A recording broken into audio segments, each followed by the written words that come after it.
En esta ocasión vamos ahora a adentrarnos en otros sacramentos, que es lo que hemos estado viendo últimamente a partir de Adrián von Speyer.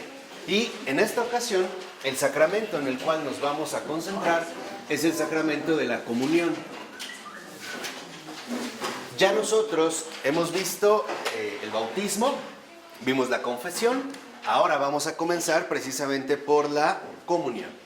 Y comienza, estamos en la página 105, en el primer párrafo, como 5 o 6 renglones de que inició, dice el texto: en el bautismo y en la confesión existe una cierta relación entre el pecado, que es anulado, y la gracia regalada, que es lo que habíamos visto, ¿no? Hay como una cierta proporción entre ambas. Y dice, la comunión, por el contrario, carece de toda proporción. No hay una proporción entre la comunión, entre la Eucaristía y el que recibe finalmente la Eucaristía. Dice, ella es un puro derroche unilateral. El único motivo por el que se recibe al Señor es porque Él se regala sin medidas. Entonces, en la cuestión de la comunión, ahí lo que vemos es únicamente un protagonismo unilateral. El receptor de la comunión no juega ningún papel, porque no hay la posibilidad de tener algún mérito ante el Señor. Entonces, ¿por qué la comunión se da? Porque el Señor precisamente se regala sin medidas. Allá hay una total desproporción. Ya no es tanto de que, bueno, yo merezco la comunión, entonces por eso el Señor me la da. Ahí no se trata de una proporción, no hay una equivalencia, sino que en realidad la comunión, en este sentido, en un primer momento apela a una auténtica desproporción.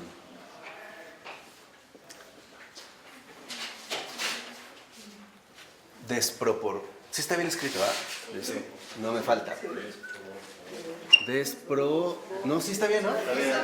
En una auténtica desproporción. Y dice a continuación Adrián, la cuestión de la dignidad no entra.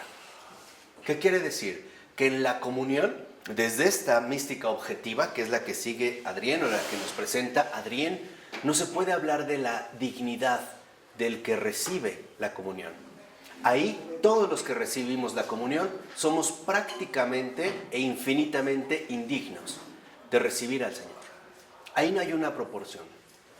Es literalmente el Señor el que se da y se entrega por completo. Dice, por parte del receptor, o sea, el que comulga, solo ha de existir la apertura del acogimiento. Entonces, no hay una auténtica correspondencia, sino que lo único que ha de haber es una apertura. Apertura para poder recibir precisamente al Señor que se da.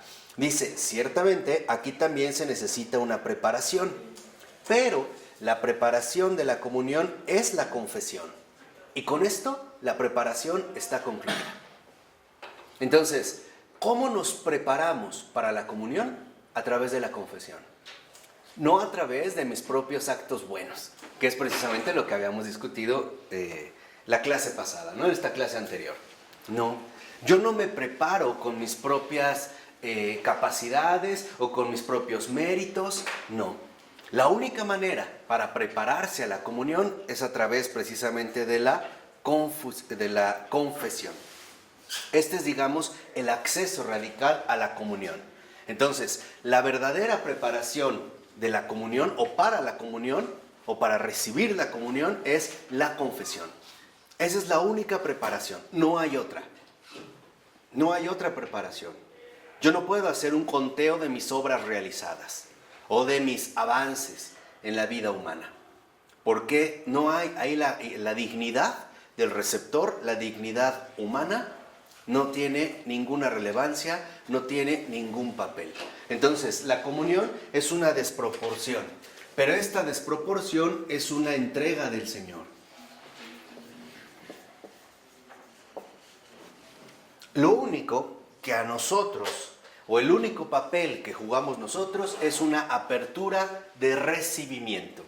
El abrirnos a esta donación absoluta del Señor. ¿Y cómo lo hacemos? Justamente a través de la confesión. Dice Adrián, y si el hombre hubiese pecado luego de la comunión, al menos debería confesar sus pecados a Dios, si es que no necesita hacerlo en la iglesia. O sea, aquí el punto es que vemos, ok, recibí la comunión y cometí algún pecado, lo primero que tengo que hacer es expresarlo ante Dios. O sea, realmente confesar este pecado en mi corazón, en caso de que no necesitara hacerlo en la iglesia. ¿Qué quiere decir? Que en realidad no puedo yo brincarme también la confesión eclesial. No basta con que yo nada más confiese mis pecados. Esto sería como nada más, digamos, un signo de arrepentimiento. Pero este arrepentimiento se va a ver concretizado cuando yo realice esta próxima confesión, precisamente en la iglesia. Y dice 3 renglones abajo: la gracia de la comunión es una pura y genuina inundación, que no es más compatible con ningún cálculo. El hombre solo puede dejarse inundar por ella. La comunión es la respuesta desbordante del amor de Dios al amor apenas insinuado del hombre. Entonces, ¿qué es lo que hace la comunión? Nos inunda por completo. Ahí nosotros en la comunión no tenemos ningún papel predominante. Toda, digamos, la centralidad de la comunión recae en el Señor. Por eso nosotros recibimos la comunión, no le agregamos absolutamente nada. En este sentido, la comunión de parte de nosotros, o desde la perspectiva humana, no es más que una absoluta recepción. Y yo no está en mis manos determinar qué tanto voy a recibir. ¿Por qué? Porque el Señor se entrega completamente. ¿Vamos bien? Y dicen los 2 últimos renglones: la gracia del Hijo ha llevado este misterio tan lejos y tan profundo que nosotros podemos recibir realmente su gracia, que ella pasa a nosotros y que nosotros por consiguiente estamos frente al Padre vestidos con la gracia del Hijo. En el momento en el que tenemos la carne de su Hijo en nosotros, Él, el Padre, ve al Hijo en nosotros y nosotros somos ante Él los hermanos de su Hijo. Por eso la comunión se convierte para el Padre en la ocasión de regalarnos su gracia, ahora justamente según una medida infinita. Entonces, esta desproporción, esta entrega del Señor es una entrega infinita, tan infinita que en esta misma entrega está presente justamente el Padre, porque al recibir al Señor, nosotros nos revestimos también del propio Hijo de Dios. Y entonces el Padre desborda esta gracia precisamente en nosotros. Y dice Adrián, Él, el Padre, olvida que somos pecadores y nos contempla como si fuésemos hijos cabales, hijos reales. O sea, ¿aquí qué significa? Que en la comunión no es un disfraz. La comunión es una transfiguración. Nosotros, receptores, nos convertimos en la presencia viva de Jesucristo. Y por eso el Padre, precisamente, nos asume como verdaderos hijos. Y dice Adrián, más o menos unos 5 renglones abajo: quien ha comulgado no es más el mismo hombre que era antes, no en virtud del acto exterior de comulgar, sino porque con ello, y él mismo no sabe cómo, el Señor lo transforma de vagabundo en príncipe real. Entonces, esta entrega del Señor infinita del Padre también involucra que en la comunión se lleva a cabo una verdadera transformación.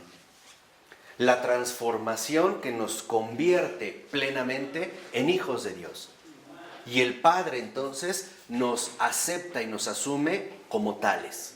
Realmente, no es como si me pusieran un disfraz.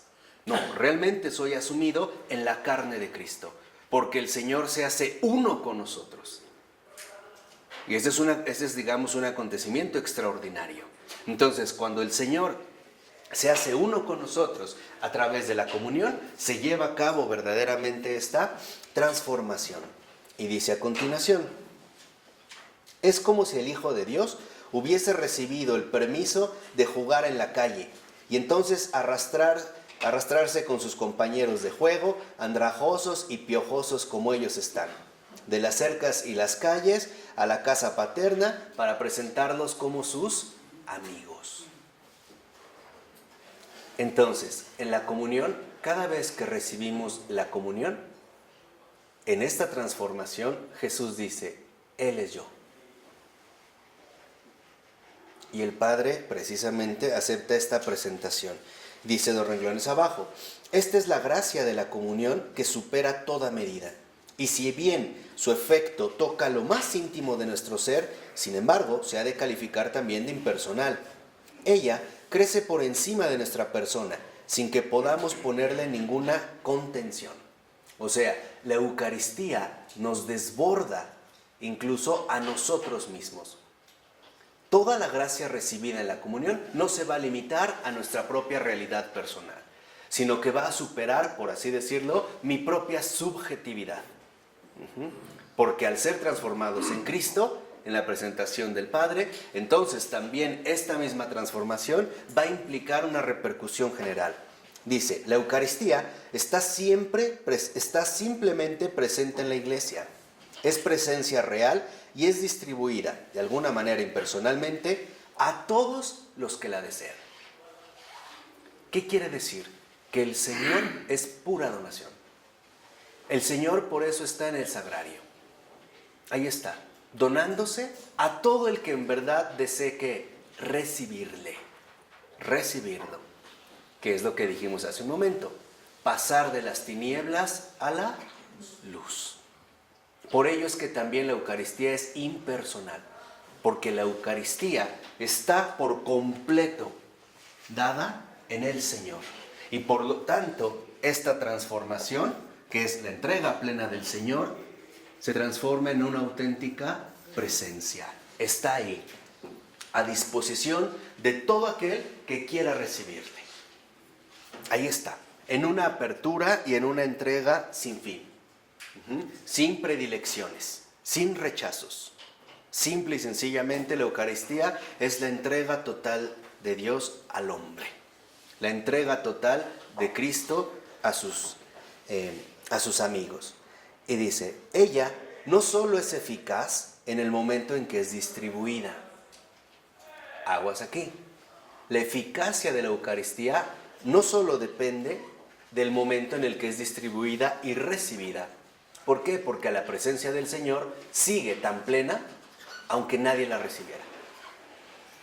O sea, la eficacia de la comunión no está en nosotros, está en Él.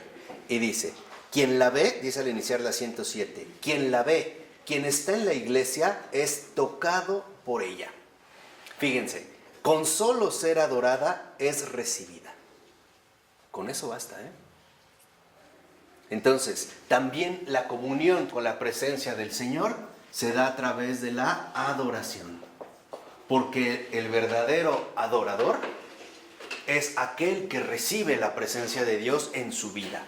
Lo reconoce como su Señor y Salvador y por eso la recibe. Y dice, y en este sentido, en estos términos objetivos desde el Señor, no actúa más débilmente durante una noche de adoración que en la comunión matutina. O sea, la entrega del Señor es constante e ininterrumpida. La eficacia de la comunión proviene precisamente del Señor. Dice, la misma gracia de la comunión simplemente continúa fluyendo y llenando con su luz la iglesia entera y a todos los que están en comunión con la iglesia.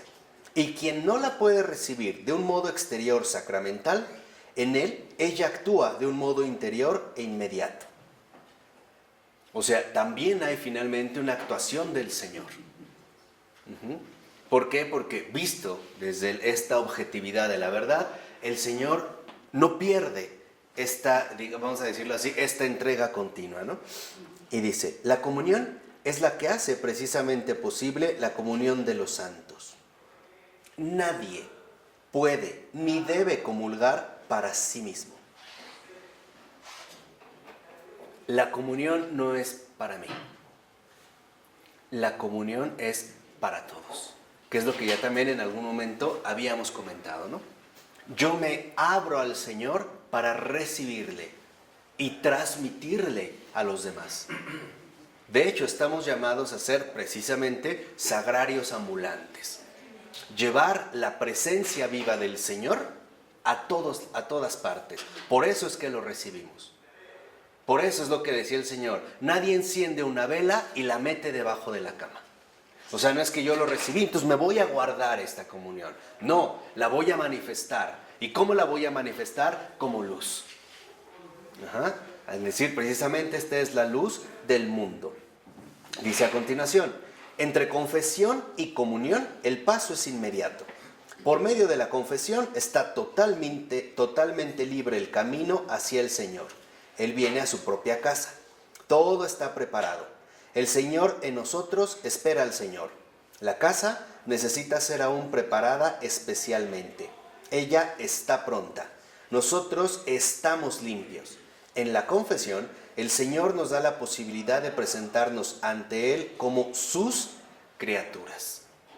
Porque ya habíamos visto que literalmente el pecado nos hace partidarios del diablo. ¿Se acuerdan? Entonces, con la simple confesión, todo está listo. No hay más. Aquí es donde vemos la desproporción. Recibir a Dios mismo solo involucra un simple gesto, la confesión. Es lo único que nos pide. O sea, todo por casi nada. Aquí también se ve literalmente esa desproporción. No nos pide una vida llevada al extremo de sus propias posibilidades, ayunos incontenibles, vigilias inacabables. No. Lo único que nos pide es este paso a través de la confesión. Y dice, por la confesión les es quitada, fíjense, su importancia al pecado y al pecador que nosotros somos. O sea, en la confesión, y es lo que vimos, ya la atención no recae en el pecado ni en el pecador, sino en la gracia de Dios.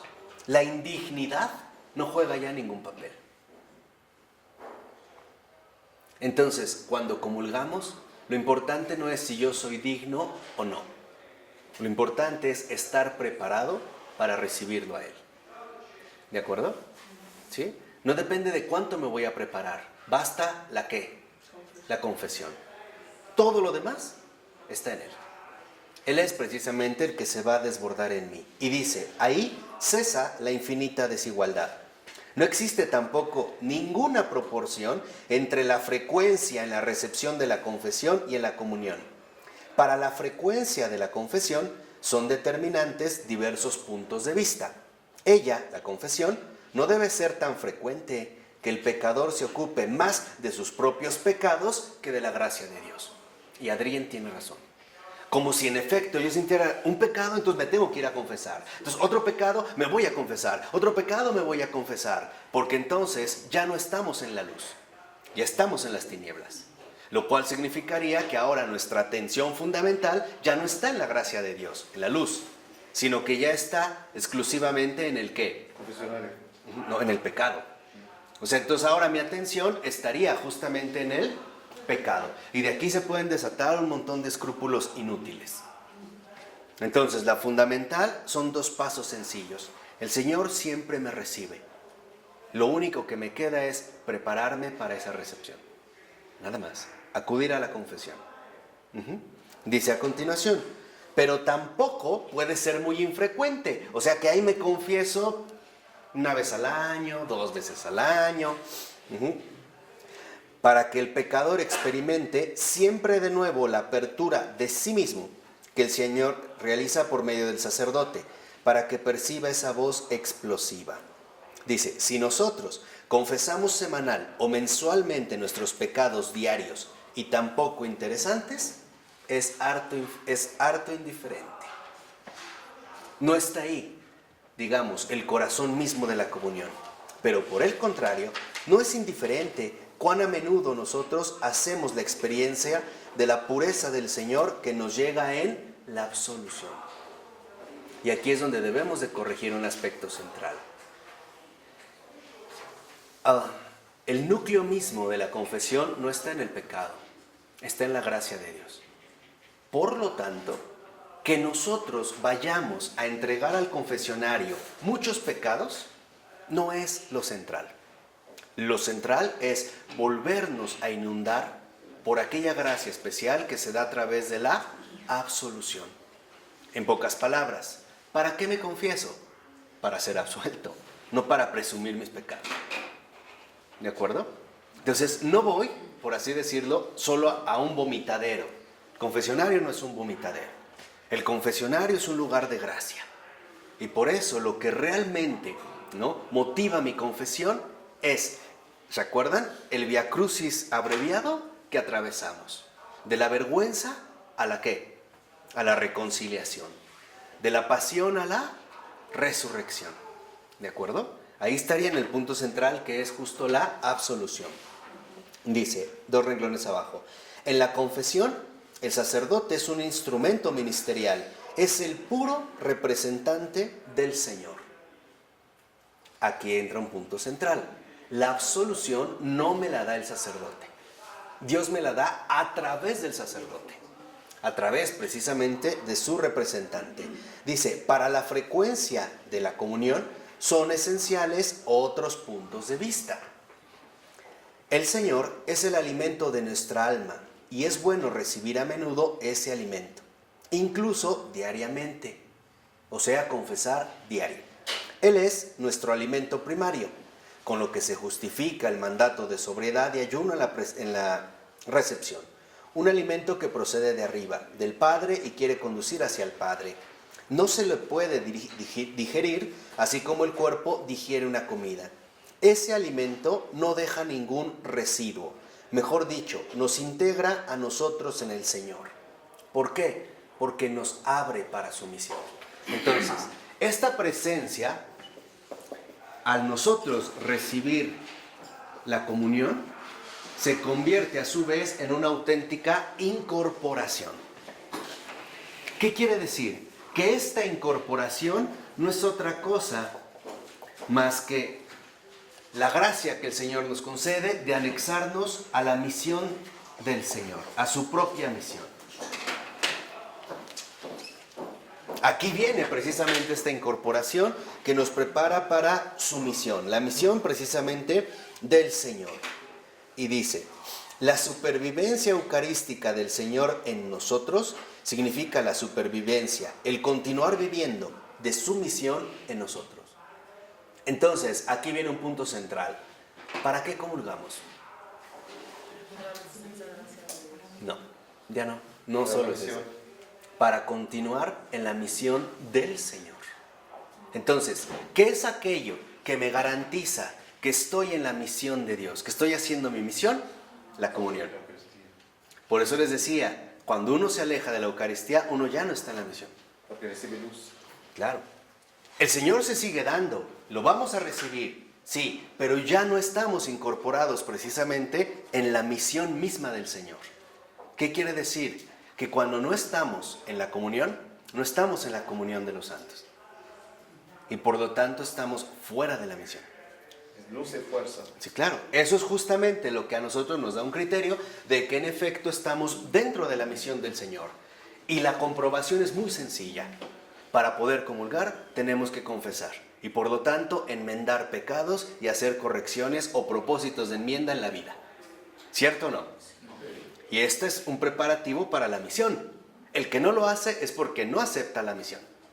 Y por lo tanto está dispuesto a seguir según su propia vida, ¿no? O según sus propios criterios. Dice, esa misión se ha de escuchar en cada comunión de un modo diferente y nuevo. Entonces, cada comunión es la revelación de un nuevo aspecto de esa misión. La comunión no es rutinaria. La comunión no es repetitiva. En cada comunión, esta misión del Señor se convierte en una nueva indicación. Me indica. ¿Por qué? Porque en efecto, cada vez que cualquiera de nosotros comulga, lo que en verdad estamos haciendo es muy sencillo. Le estamos diciendo al Señor, Señor, aquí estoy a tu disposición. Por eso te recibo. Por eso tú me vas a incorporar. Y tú me vas a ir finalmente, ¿qué? Guiando y dirigiendo. ¿De acuerdo? Este es, digamos, como el acto fundamental hacia lo que nos conduce esta incorporación. Dice Adrián, jamás sabe el alma por adelantado cómo el Señor hoy se le quiere donar. ¿Qué quiere decir? que en cada comunión debemos de estar muy atentos a lo que el Señor precisamente nos tiene preparados. Cada comunión es algo completamente nuevo. Y dice, cada vez que la recibe, su espera debe ser completamente nueva, intacta, no empalidecida por la costumbre. Los que comulgan por pura costumbre están pero perdidos.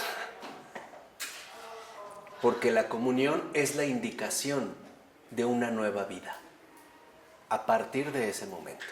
Entonces, ¿tenemos una nueva indicación? Claro, y por lo tanto tenemos una nueva vida. Y esta nueva vida, precisamente como lo menciona Adrián, involucra de que nosotros en cada Eucaristía vayamos finalmente con una auténtica esperanza. ¿Qué es la esperanza? La espera paciente de la manifestación del Señor. Esa es la esperanza. Por eso yo no crean que lo que les estoy diciendo con una nueva indicación o esta voz quiere decir que ya comulgo, entonces escucho lo que el Señor me dijo. No, simplemente estoy dispuesto a que el Señor se manifieste en mi propia vida. Y por eso yo me acerco con una enorme ¿qué? Esperanza. O sea, con una espera paciente. ¿Qué es lo que anula la esperanza? La costumbre. Salud. En este sentido, la costumbre es precisamente la anulación de la esperanza. Es cerrar las fronteras para que no entre ni salga nada nuevo. Esto es lo que también atrofia tanto las relaciones humanas, la costumbre. Porque en la costumbre se ha cerrado la puerta a la novedad. Ya no hay la esperanza, la espera de algo distinto y renovador. Todo se ha vuelto árido, estéril y rígido. Las cosas ya están marcadas, de aquí a acá y de aquí a acá. De hecho, la costumbre es una gran enemiga de la esperanza, porque lo que la costumbre afirma es, no hay nada nuevo. No esperes nada nuevo. La costumbre es como la serpiente que se devora a sí misma. La costumbre no es más que la repetición mecánica de lo ya dado. La costumbre por eso es infértil. Solo la esperanza abre las posibilidades a nuevas opciones y a nuevas realidades. Solo en la esperanza. Pero la costumbre se está en la vida diaria también. Claro, ese es el problema. Porque la costumbre es un hábito. En cambio, la comunión de la esperanza no es un hábito. La esperanza es un desafío. Por eso la esperanza siempre va acompañada de la fe, de la fidelidad al Señor y por lo tanto de la caridad, del amor al Señor. Acuérdense que siempre van juntas, ¿no? No hay una realmente sin la otra. Entonces, cuando nosotros nos habituamos a la costumbre, la razón es muy sencilla, porque nos hemos vuelto mediocres. Porque ya no estamos dispuestos a encarnar las exigencias del amor. Ya todo es dado. Me levanto, buenos días, ¿cómo te va? Un beso, bye bye, me baño, la toalla, el pantalón y se acabó. Y por eso se vuelve tan desgastante, se vuelve tan agobiante y tan insoportable. Por ello es bien importante, retomándolo, y lo hablaremos adelante, que el matrimonio se realice como la consagración de esta materia viva a la presencia del Señor entre ellos. Porque si no, si el Señor no está entre ellos, se van a terminar odiando, asqueados uno del otro, por esta repetición incesante de la costumbre, ¿no? Dice a continuación Adrián, 2 renglones abajo, si el espacio en el alma que debe estar reservado al Señor está ocupado por el acostumbramiento, entonces la misión pierde su fecundidad. Si yo nada más voy a comulgar por comulgar, si voy a confesarme por confesarme, entonces la comunión pierde su fecundidad. Entonces, aquí vemos, la esperanza es fecundidad. Es la espera paciente de lo que el Señor tiene preparado. y que el Señor manifestará a su tiempo, a su modo. Y ya. Por eso la esperanza es siempre algo fecundo. Dice a continuación, en ese caso puede ser indicado disminuir su frecuencia. O sea, si realmente lo has hecho por costumbre, lo mejor es deja de hacerlo. ¿Para qué? Para que vuelvas a hacerlo más vivamente. O sea, lo vuelvas a hacer finalmente desde la qué y no desde la costumbre. Claro, porque rompe la inercia de la costumbre. Exactamente. ¿De acuerdo? Ajá. Sí. Ahí ya no hay, digamos, estas opciones de una continuidad repetitiva, sino este distanciamiento para volver a reencontrarse nuevamente dentro de la viva esperanza. Entonces, cuando esto ya lo hemos entendido, ahora comprendemos el otro sacramento que es la confirmación. Entonces, tenemos la comunión en esta enorme fecundidad y ahora aparece la confirmación, que en este sentido sería el cuarto sacramento que nosotros ya hemos comentado, ¿no? ¿Qué pasa en el caso de la confirmación? La confirmación, lo dice Adrien en la 109 desde el primer renglón, dice, la confirmación es el sacramento de la madurez.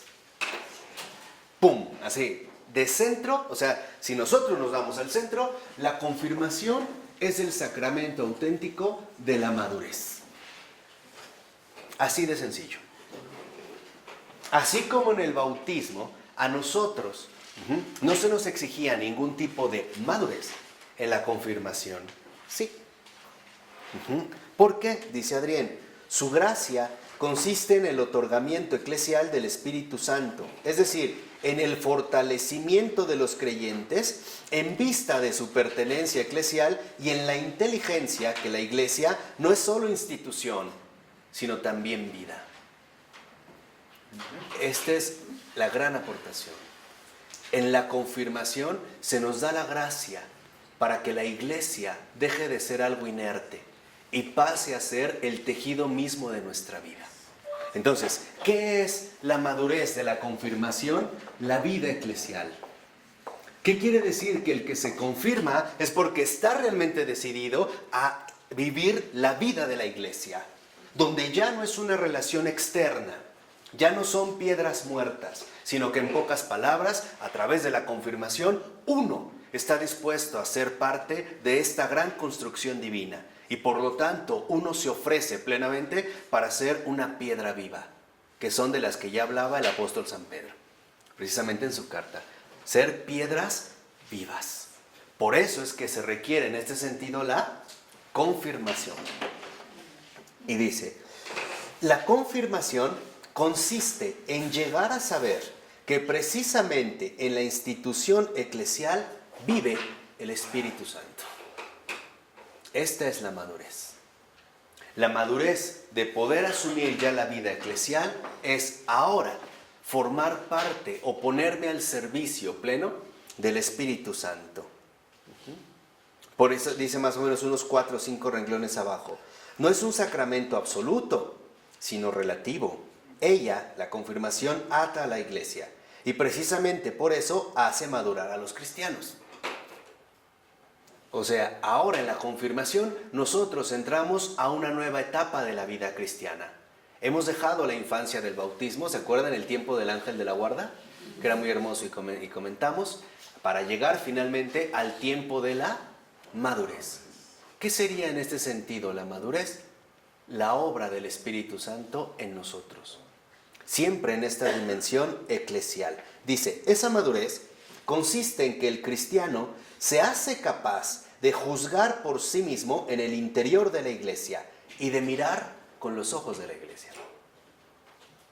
Entonces, el que verdaderamente ha sido confirmado es porque ha sido finalmente asumido en la perspectiva del Espíritu Santo. Y dice, la confirmación otorga una especie de capacidad de discernimiento en todas las cosas de la Iglesia y da al confirmado un derecho de intervención en la comunidad. Y aquí empezamos a ver precisamente hacia dónde se dirige. Cuando en la confirmación se alcanza este sacramento de madurez y por lo tanto la integración plena en la vida eclesial, ahora quiere decir que el que ha sido confirmado está llamado a enriquecer la vida misma de la iglesia. Esta va a ser su aportación. Por eso se confirma. En un primer momento no se le pidió permiso.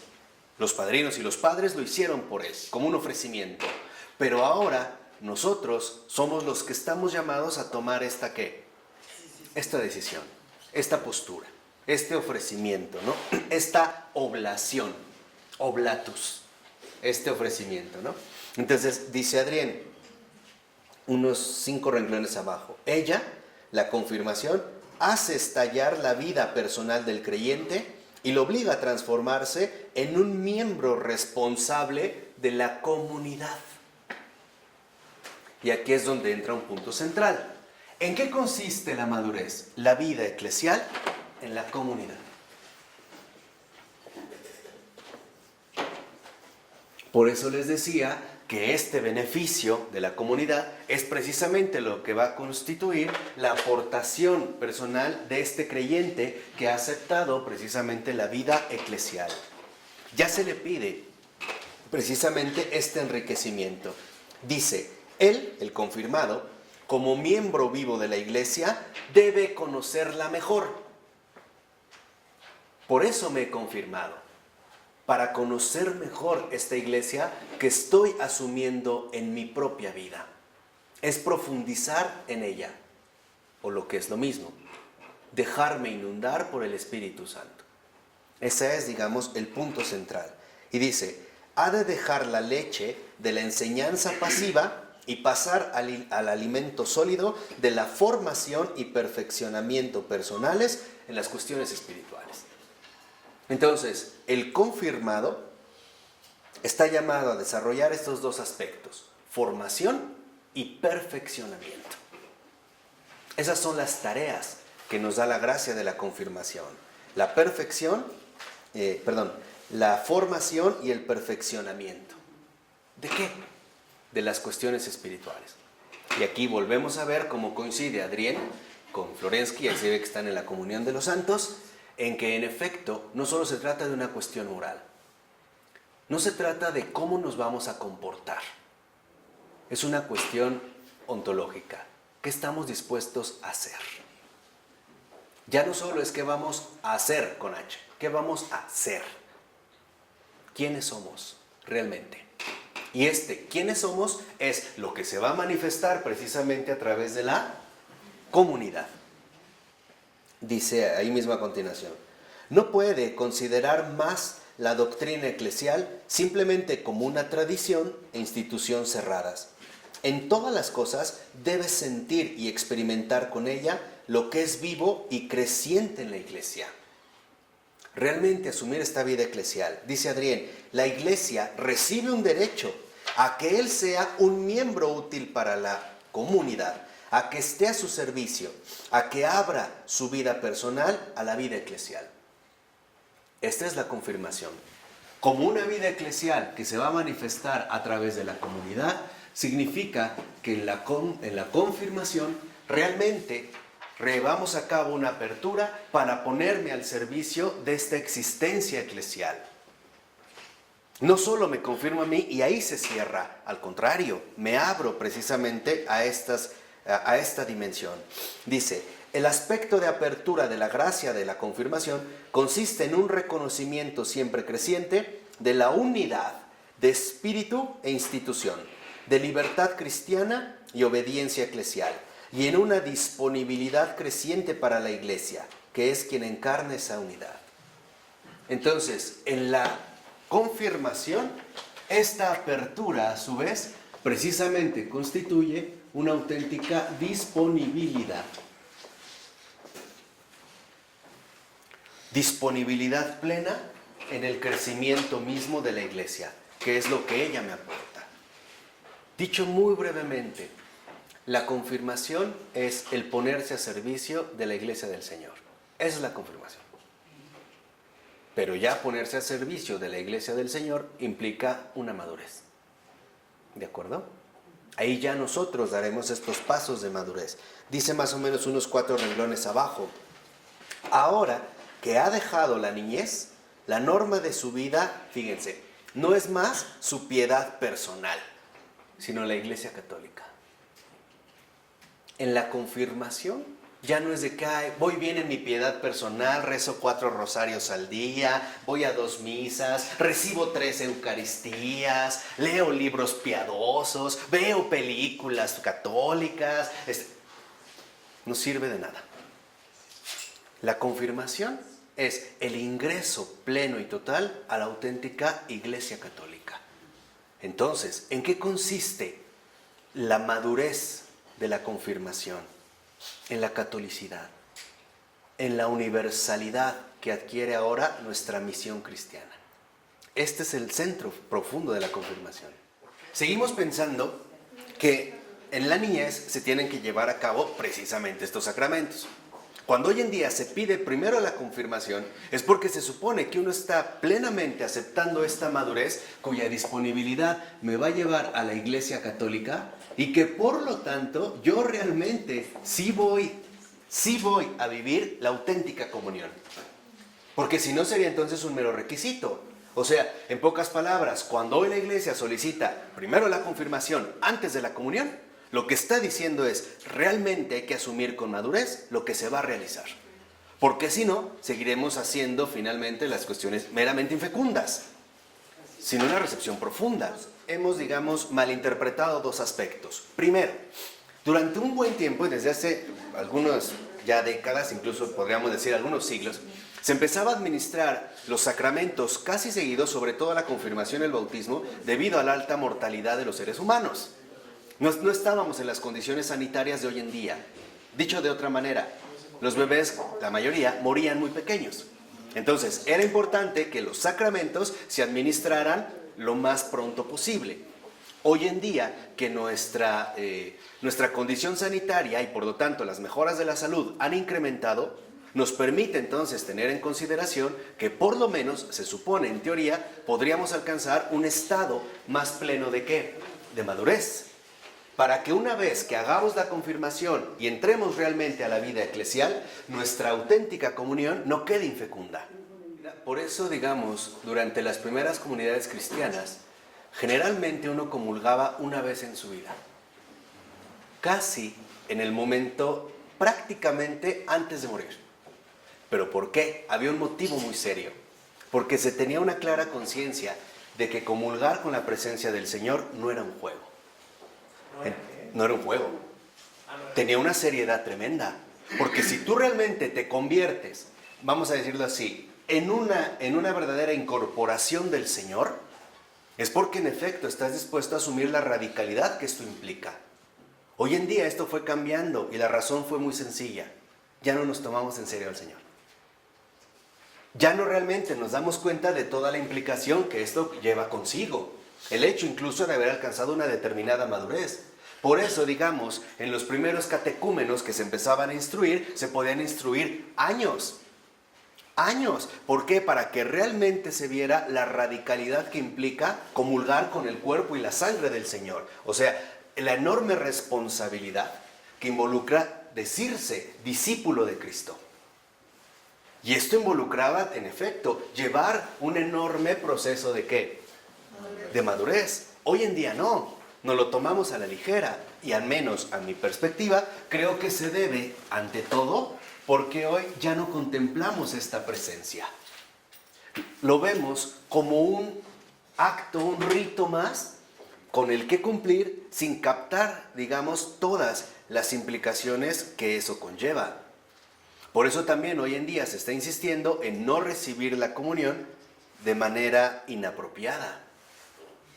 Porque no vemos, digamos, todo el peso que esto trae consigo. Hoy para nosotros la situación se ha, digamos, al menos aquí, se ha como aligerado bastante. Antiguamente, durante los primeros mártires, su único delito era llamarse cristiano. Como ahorita en Siria. El único delito real era llamarte cristiano. No es que hacías, dónde vives, qué familia tienes, nada. Lo único que te incriminaba era el nombre. Por ejemplo, ¿no? Tertuliano, en uno de sus escritos, hace burla de esta situación y dice, se supone que lo normal en la justicia es que al culpable se le declare inocente. Con el cristiano se hace al revés. Siendo inocente, se le quiere obligar a que se declare ¿qué? Culpable. La única culpabilidad era el nombre. Nada más para que se den una idea de lo que quiero mostrar. Bastaba llamarse cristiano para exponer tu vida. ¿Qué quiere decir? Que incluso el nombre era asumido con absoluta seriedad, porque sabía lo que eso implicaba. Hoy en día a nosotros eso ni siquiera nos interesa. Hay gente que con la mano en la cintura te dice, bueno, yo soy católico. Bueno, pues me bautizaron, ¿no? Pero no practico, no hago esto, no hago lo otro, no hago aquello. Así de sencillo. A mi manera. No, o sea, sí, soy católico, bueno, me bautizaron. ¿Qué quiere decir? Porque en efecto hemos perdido de vista que también involucra un enorme proceso de ¿qué? De madurez. Y un enorme riesgo. Ahí está la cruz. No es cosa sencilla. Por eso va a decir Adrián, ahí mismo a continuación, no debe, el que ha sido confirmado, no debe comportarse más según sus humores y sus extravagancias. A mí no me gusta esto, a mí tampoco aquello, yo cambiaría esto, no me siento bien, ¿por qué no tal, por qué no ello? Dice, debe renunciar a muchas preferencias personales en pro de la unidad, la paz y la conformidad en el amor. Debe transformarse en un representante de la iglesia. Aquí vemos como hoy en día la mayoría la confirmación no la vive. Porque seguimos finalmente aferrados a nuestras propias fantasías, a nuestras propias preferencias, a nuestros propios gustos, a nuestras propias decisiones. Por eso dice a continuación, por eso no es lo mismo si se confiesa un confirmado o uno que no lo es. No es lo mismo. Dice, la declaración de los pecados puede ser exteriormente la misma, pero la falta del confirmado, que es maduro, y tiene en sí el Espíritu Santo y su responsabilidad, es mucho más seria. ¿Qué quiere decir? Que en efecto, también la Iglesia Católica, en esta disponibilidad, involucra responsabilidad. Y nosotros vamos a tener que responder de esta gracia de la confirmación. Y vamos a tener que responder seriamente. Por eso dice Adrián, él, el confirmado, no es más un niño. Debe saber lo que hace. Por eso se les pide ahora antes de la comunión. Y yo digo que está muy bien. Aunque esto a lo mejor alargara el tiempo de recibir el cuerpo del Señor, mejor. Porque sí debe saber lo que hace, debe saber lo que está dispuesto a hacer.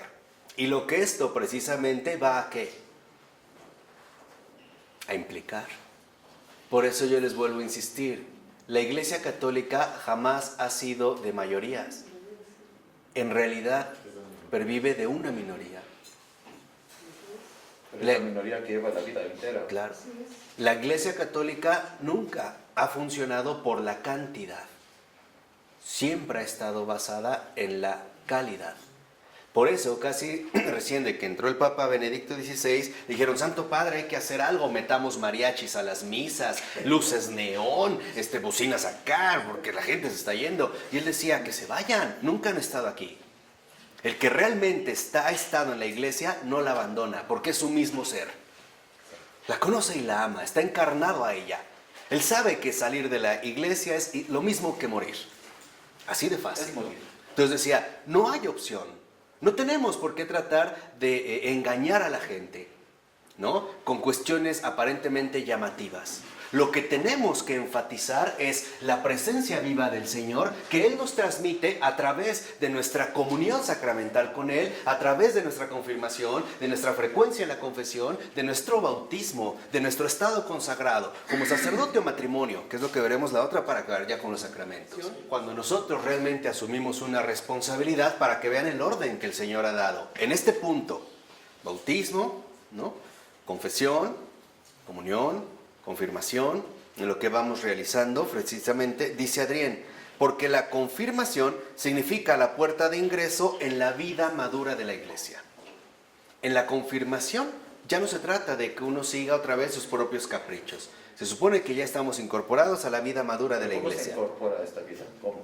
¿Cómo se incorpora a esta vida? Concretamente. En la confirmación, En todo, ¿no? A ¿Cómo se incorpora en nuestra vida? a través del conocimiento profundo, a la luz del Espíritu, de la realidad de la iglesia. Y básicamente son dos medios: lectio y oratio. O sea, estudio y oración. Por eso les decía, el verdaderamente católico no puede ser un mediocre intelectual, ¿eh? Tiene que estudiar. Por ello no es casual que la Iglesia Católica haya dado al mundo las grandes universidades, las grandes escuelas, las grandes encuadernaciones, el afán del estudio. Por eso es, en este sentido, lo que les decía es oratio y lectio. Un estudio profundo de lo que realmente esto involucra. Porque si no, vamos a quedar enceguecidos por la ignorancia. Nosotros podemos hablar, pero hablamos sin un fundamento real de lo que ha ocurrido. Y lo hacemos, en este sentido, excusados por una ignorancia no reconocida. Falta una cosa, también trabajar por la iglesia, la escuela de pastoral, ministro de la Eucaristía, clases de catecismo, también esto, son tres. Sí, claro, o sea, bueno, el ponerme al servicio en función de la iglesia será precisamente para ir cubriendo todas las necesidades que la iglesia va presentando. Ahora, las necesidades de la iglesia básicamente se dan en dos ámbitos: ad intra y ad extra. O sea, al interior y al afuera. No todos estamos llamados a colaborar dentro de la iglesia. Yo jamás he estado en un grupo parroquial. Y me queda claro que el Señor no me lo ha permitido. No, va para afuera. ¿Por qué? Porque es la necesidad también de la iglesia. Porque la iglesia es misionera. Y la iglesia va a hacer misión adentro y afuera. Entonces, dentro de estas labores, precisamente, al asumir la vida eclesial en su madurez, se van cubriendo todas las expresiones o incluso las necesidades que la propia iglesia desea cubrir, desea llegar. El problema es, ¿tiene o cuenta con servidores o no? Este sería el punto. Que la catequesis es la transmisión de la experiencia de vida cristiana. Esa es la catequesis. Cuando tú hablas desde el libro, no transmites nada. Decía San Francisco de Sales, la letra es muerta. Cuando tú hablas desde tu experiencia cristiana de vida confirmada en el libro, entonces es una apertura a la gracia de Dios. ¿Cuál es el problema? Que hoy pensamos que es posible hablar de Cristo sin vivir a Cristo. El ejemplo más claro que tenemos de esta situación es una de las posturas contemporáneas. Cristo sí, iglesia no. Así de sencillo. ¿Por qué? Porque el cristianismo es una experiencia de vida, pero no es una experiencia de vida cualquiera, ni una experiencia de vida moralmente alta. Es una experiencia de vida eterna. Y esta experiencia es precisamente la que estamos llamados a transmitir. Por ello, no es casual que los más grandes catequistas hayan sido los más grandes santos. Y ahí están sus predicaciones, sus homilías, sus testimonios. O sea, finalmente nos están dando su madurez que conlleva la fecundidad propia de estar realmente en comunión con el Señor. Por eso es que yo una vez les dije, el que comulga y no da testimonio de luz, algo está pasando, algo no anda bien. Algo grave. Algo está ocurriendo. Y aparte es un peligro de muerte, ¿eh? ¿Por qué? Porque no puede ser precisamente en este sentido un mero juego, ¿verdad? Y del modo de ser de Dios mismo, ya no el de nosotros. Una comprensión profunda de las cosas, una ordenación profunda de los deseos, una sobriedad pura de los afectos. Santidad. Así. Sin estos temores. Yo se los dije y se los repito. Jacques Maritain, este filósofo católico converso, convertido por su padrino León Bloy en el siglo XX, él dijo una frase en uno de sus textos que me parece que dio en el clavo. Creo que ahí por lo menos ya rozaba la profecía, ¿no? Y él decía, ¿el cristianismo del siglo XXI será de santos o no será nada? Y tiene toda la razón. El cristianismo o es de santos o no es nada. E incluso, si el cristianismo no es de santos, termina convirtiéndose en una caricatura y en una parodia. en una burla. Por eso, o es de santos, o será de santos, o no será. Y para este camino, es lo que dice ya al final Adrián, por ello, la confirmación es por último la preparación especial a los dos auténticos estados de vida en el interior de la iglesia, el sacerdocio y el matrimonio. Son los únicos dos auténticos estados de vida en el interior de la iglesia, o consagrado o casado. No hay más opción. Y eso los veremos la siguiente ocasión. ¿De acuerdo? En el nombre del Padre, del Hijo y del Espíritu Santo.